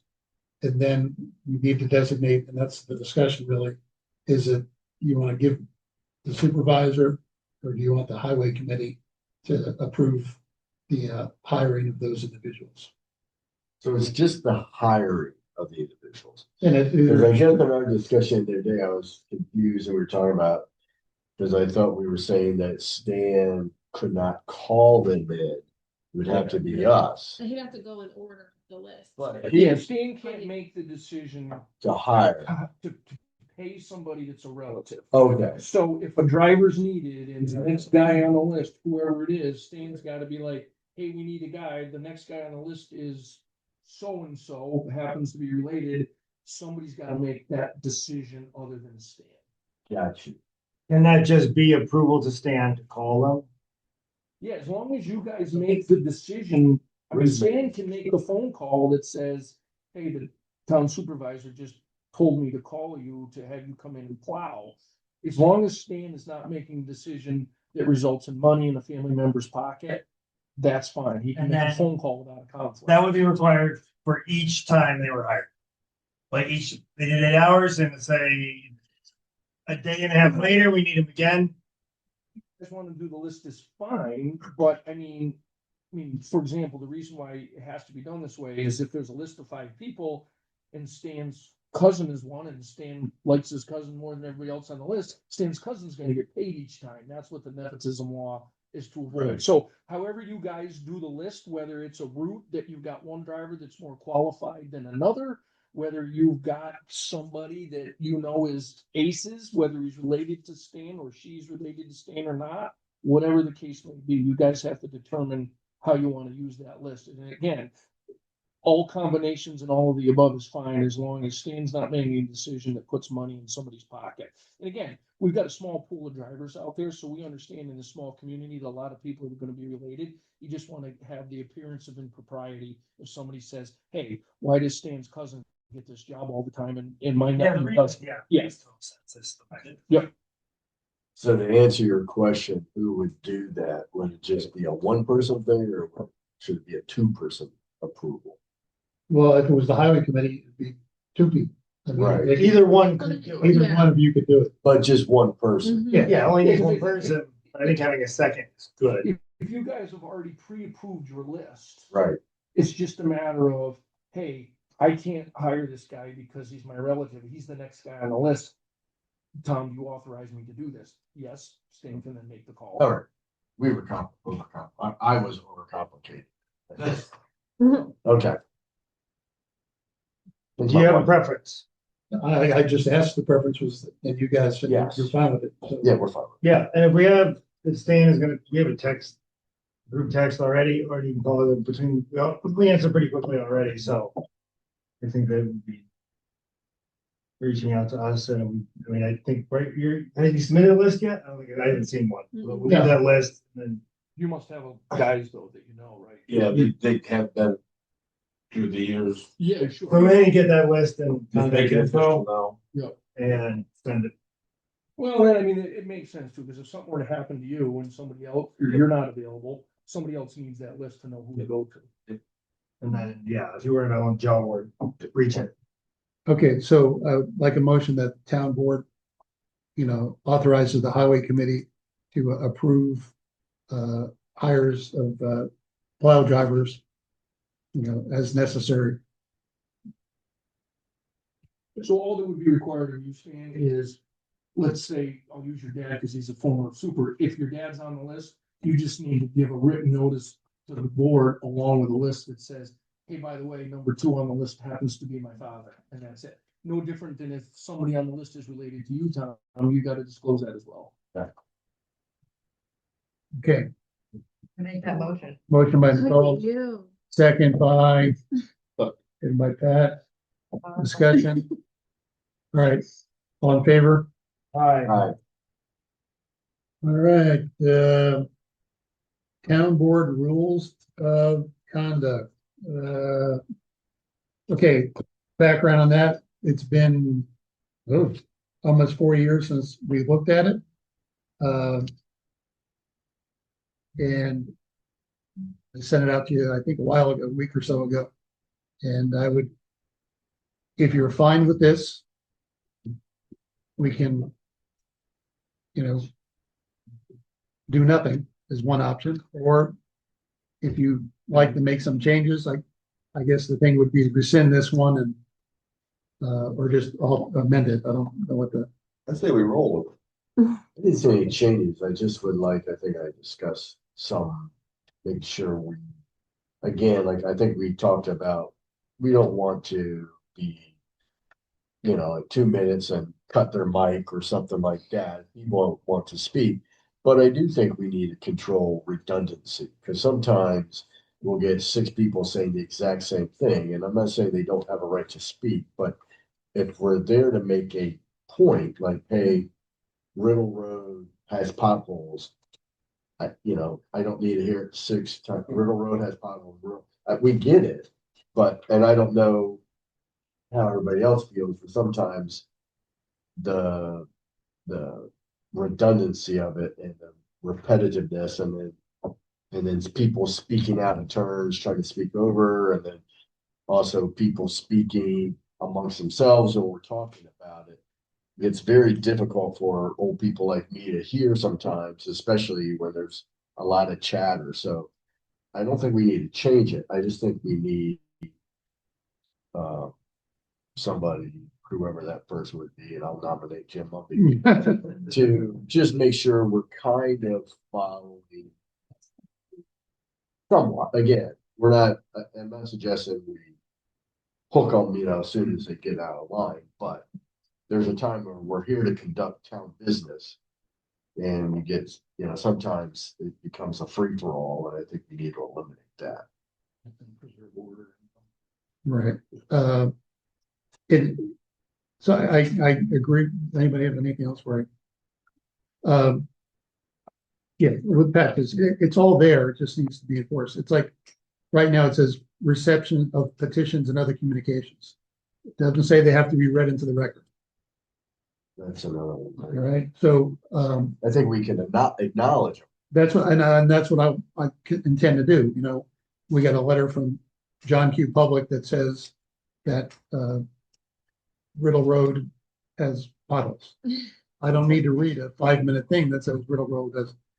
And whoever John Q. Public was, I think is a neighbor of somebody. Anyway, Number 9, it does say they shouldn't. So that's kind of. and the thing about time limits, public hearings, it says that such hearings, the board issues special rules to prescribe the time to be allotted to each speaker and the number of times each speaker may speak. So it's just a matter, if I hear the board correctly, you just will make sure we enforce this. Okay, I just wanted to bring it up since it's been a while. So, no action is an action, so. All right, I know this is the one Tom has been waiting for. A fund balance. And where's my paper? I don't know, it's a fund balance. Not a I think fund. I went through my first term on the school board, I went through half the year, I thought it was a fund balance. I'm like, why do we have a fund balance? I haven't had one Too yet. bad. I know. All right, so this piece of paper with 6 blocks on it is part of our discussion. And the other one, the report of supervisor, monthly report of supervisor, the different funds. I'm gonna let Miss Joanna, our deputy budget officer, go first. So we went through it last time, but just a refresh. It's the first box, bank accounts, plus the second box, which is my class or money market accounts, like our savings accounts, basically. And that equals the remaining funds. This does not include any of the reserve accounts. This is only operating funds for A, B, DA, and DB. The allocated fund balance is what was budgeted in the budget to reduce taxes. So it technically is already allocated as a revenue, if you will, to reduce taxes in this year's budget.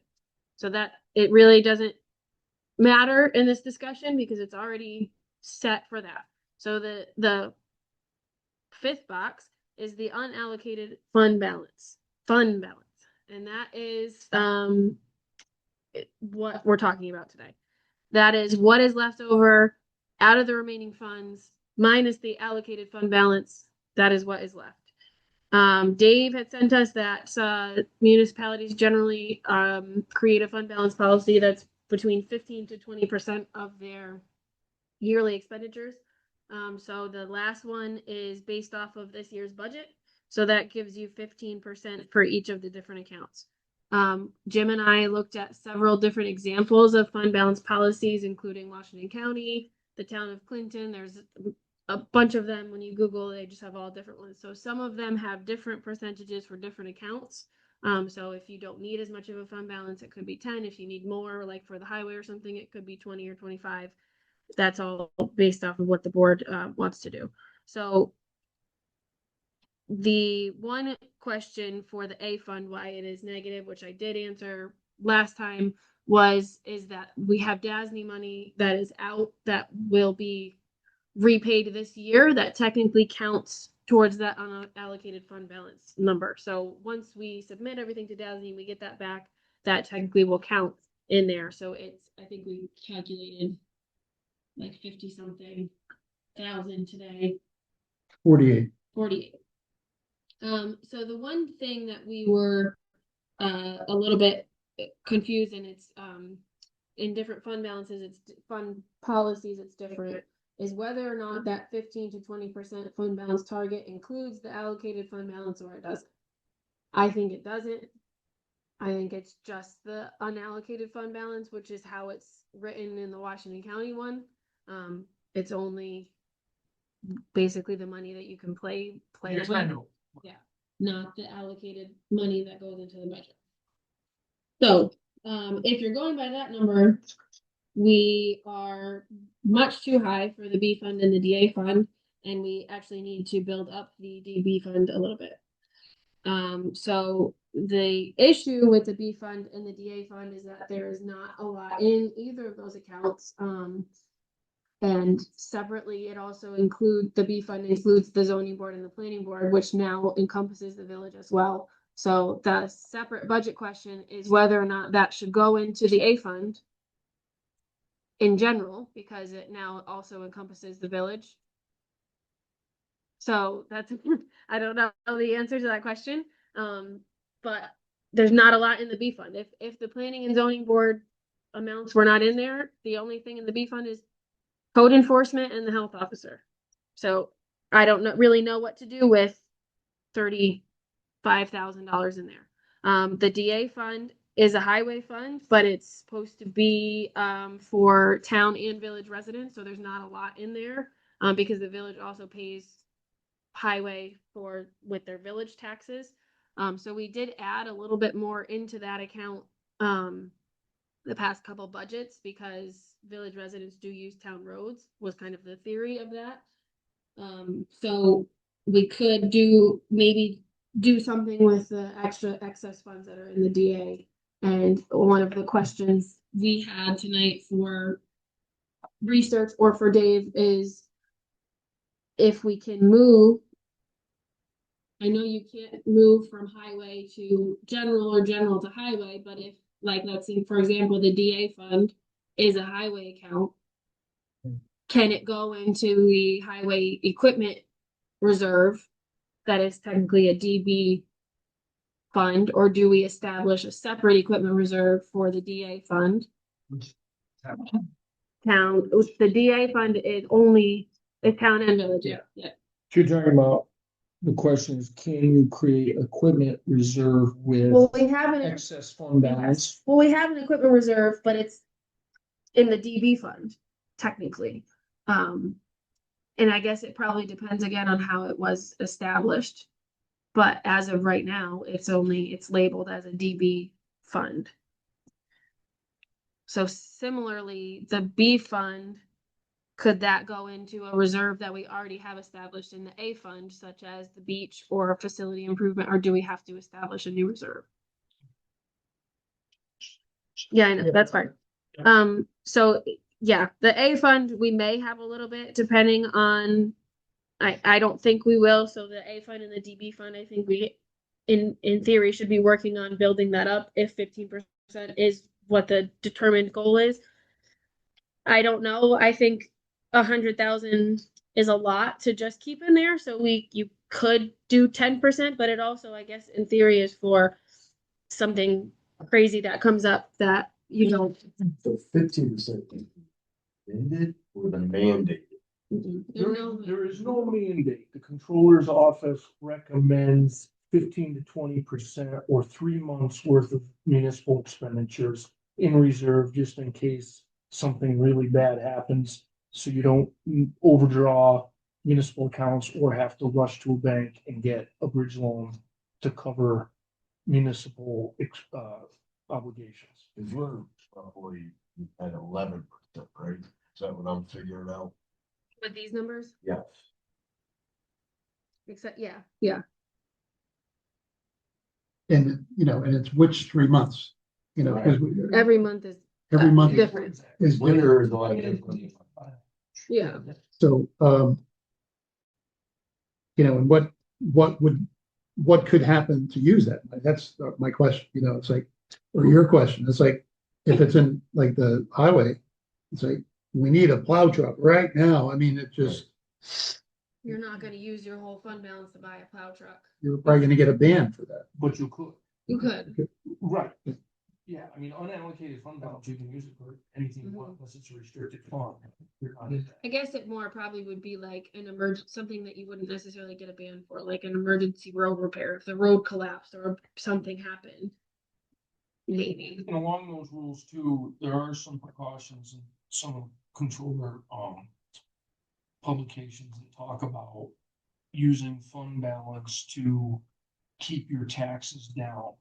Because what happens is, and I've seen this with water sewer departments, is if you use your fund balance to keep your taxes down, and then all of a sudden you don't have that fund balance to keep your taxes down, instead of somebody getting, or households getting a gradual increase every year, they get hit with a whammy, like the town of Easton did when they increased their property, and people Yeah. go bananas. Yeah, Because they can't budget. that was kind of what I got.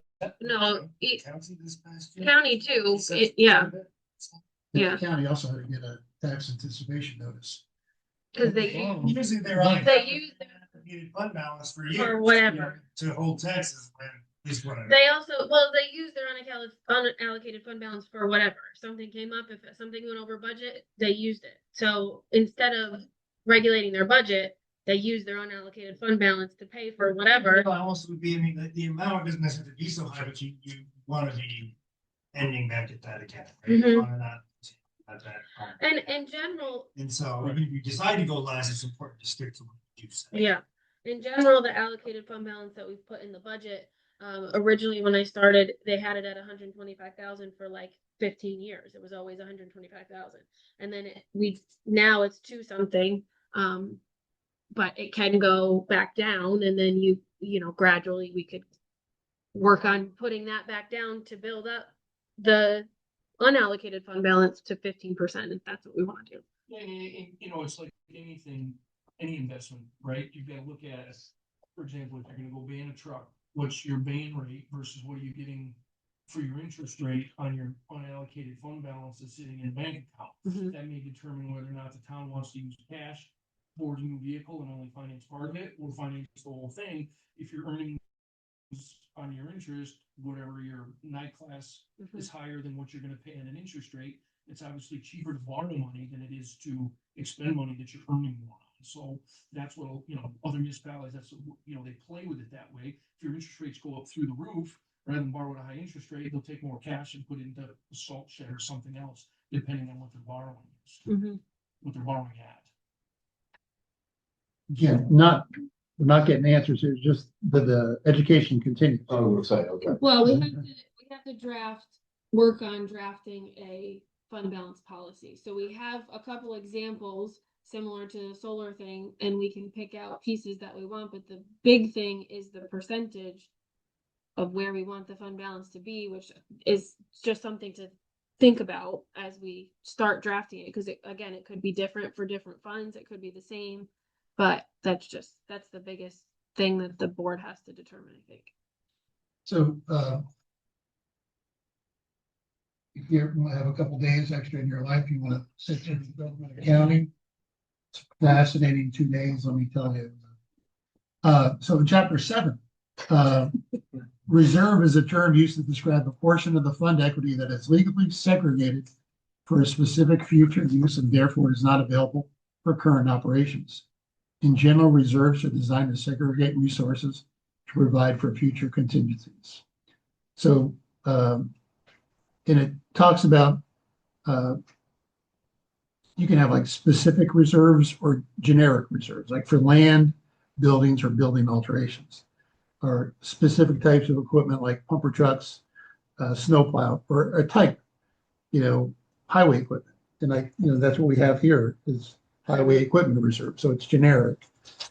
So we have some of those established. So our questions that we need to research, can we either move money from like the B The B and the DA funds. the B, Yeah. the B B to to A. A or DB to DA, or can you move actually accounts like now our zoning board is the whole, That's a big budget question, because obviously we can't change it now because it's adopted, but in January or whenever we start the budget, that's a Looking at question. changing that. Possibly, yeah, because the B fund is technically supposed to be something that services only the town residents, where now the town and village zoning boards and planning board serves the town and the village residents. So that's a future question. So, to Jim read the reserves, so reserves are a whole separate critter itself, so unallocated fund balance, unless it's been allocated or it's in a reserve, I think you can move around, and then to your point, Joanna, I think was your point is, you may not need a dedicated reserve, I'm The sorry, B fund. a dedicated fund balance for a specific fund, because if you've got an overall fund balance that's just for the entire town, and it's unallocated and it's not a reserve, the board can do whatever they want with that. So that was my question. So we could just It's have a fund balance of Whatever it is, 15%. yep, Oh, you And can. then we could Yeah. just move it. Even It does- even if the fund balance resulted from the A fund. yeah, I'll double check that, but I'm Okay. fairly certain. That would It's answer a lot of questions. reserve. So if you take in money and you specifically allocate it toward a reserve, Yeah. it can only be used for the purpose of that reserve. And I think you can only move that out of that reserve if you do a referendum. Yeah. So, but if it's just fund balance, that's just extra money, whether it's taxes or unanticipated revenue From any account. from anything, it's just there Mm. and you can use That it. answers a lot of questions. So I'll double check. Yeah. And I'll double check. Like a lot of municipalities, I know, City of Glens Falls, for example, they just have an overall fund balance. And whether they needed to use it for transit, which no longer exists, and Mhm. DPW, or shift some over to the water sewer department, you just do it. Oh, It's not it's not a subcategory, it's just the excess sitting there. But one of the reasons that you gotta be careful of how much is in there is because the controller doesn't want you charging too many Yeah. taxes, obviously, and have a huge fund balance, and people are going, why am I paying all these taxes? You guys are just, the money's just sitting there and not using it. Mhm. Which is why we want to develop the fund balance policy, because the whatever town got dinged in their audit for not having a fund balance policy. And like the Washington County one has a range, they like 15 to 25%. That's their goal. We should not be basing it off of I'm just Washington. saying, but, you could have a range of 10 to 15%, Mhm. and then if it gets above 15%, It says if it's above 15%, you can allocate it for these reserves and put it in these reserves. I think there's a lot of municipalities in the state that the revenues are a lot more volatile than the town of Greenwich. Mhm. So that's why the fund balance is a lot more important to those other municipalities, because stuff here is pretty steady. It's taxes, it's like where other municipalities. Pay all the have taxes and stuff Big, like that. big sales taxes, a lot of venues and things like that, if they have a downturn in the economy, they lose a significant portion of sales tax or bed tax revenue. Mhm. that's gonna be a new revenue for the county, the bed tax. Is that like rental? Yeah, like Airbnb? VRBOs and that's a new thing for the revenue source. Okay, so we have some exploration to do. Again, that was lesson 2 in fund balance. Comments from the public should be above the executive session. Is there anyone from the public that has anything?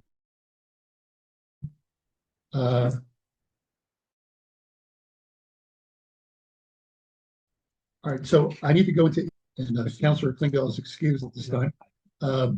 So my plan is we'll come back we need to go in, have our discussion.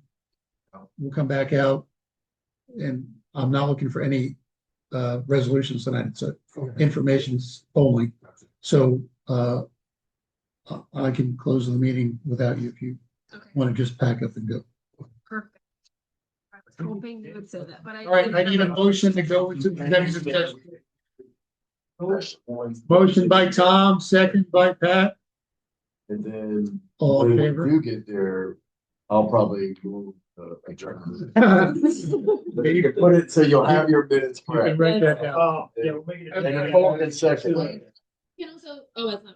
You're gonna leave this the way out, right? What? Wanted you guys to see it, so if asked, physically seeing it was filled out, would be great today. Oh, thank you. Yeah. Thanks.